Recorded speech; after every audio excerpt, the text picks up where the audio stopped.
Hello બાળકો, કેમ છો? આજે આપણે ધોરણ 9માં સ્વાધ્યાય 2.3 દાખલા નંબર 2 છે કરવાના છે.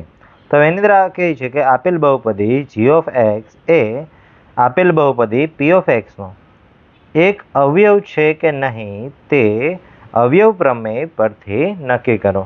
એટલે કે અહીંયા આ જે g of x છે આપણને બહુપદી આપી છે, એ બહુપદી p of x નો અવયવ છે કે નહીં આપણે ચેક કરવાનું છે.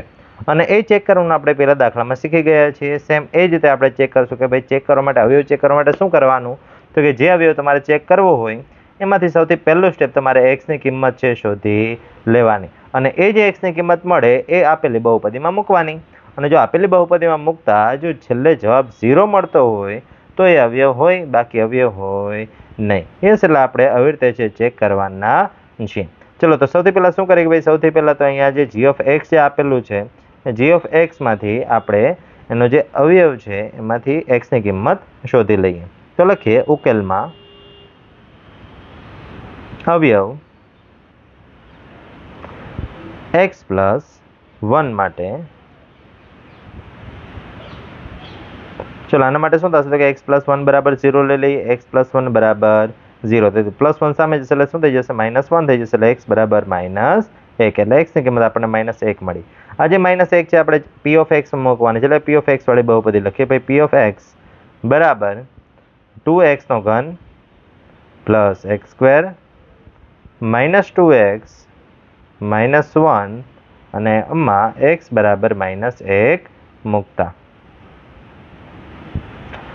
ચલો, x બરાબર આપણે -1 મૂકવાનું, જ્યાં x દેખાય તે બધી જગ્યાએ -1 મૂકી દઈએ. એટલે p of -1 બરાબર 2 / -1³ પ્લસ -1² -2 / -1 -1.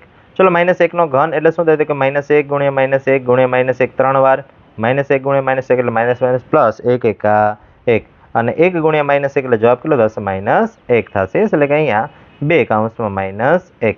ચલો, -1² કરીએ, મતલબ કે -1 × -1 -1 પ્લસ 1 એકા 1, એટલે અહીંયા +1 આવશે.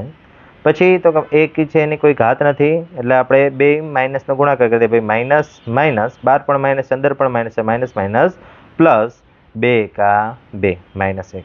ચલો, હવે આગળ શું કરીએ કે ભાઈ હવે આગળ જે અહીંયા બ્રેકેટની અંદર જે પણ સંખ્યા છે એ બ્રેકેટની અંદરની સંખ્યાનો આપણે સાદુરૂપ છે આપણે આપી દઈએ. ચલો, હવે તો કે અહીંયા 12 2 છે, અંદર -1 છે, એટલે 2 એકા 2 અને પ્લસ માઇનસ -2 થશે. +1 અને 2 માંથી 1 બાદ કરી દઈએ, એટલે અહીંયા વધશે કેટલા, તો કે 2 માંથી 1 બાદ કરી દઈશું એટલે 1 વધશે.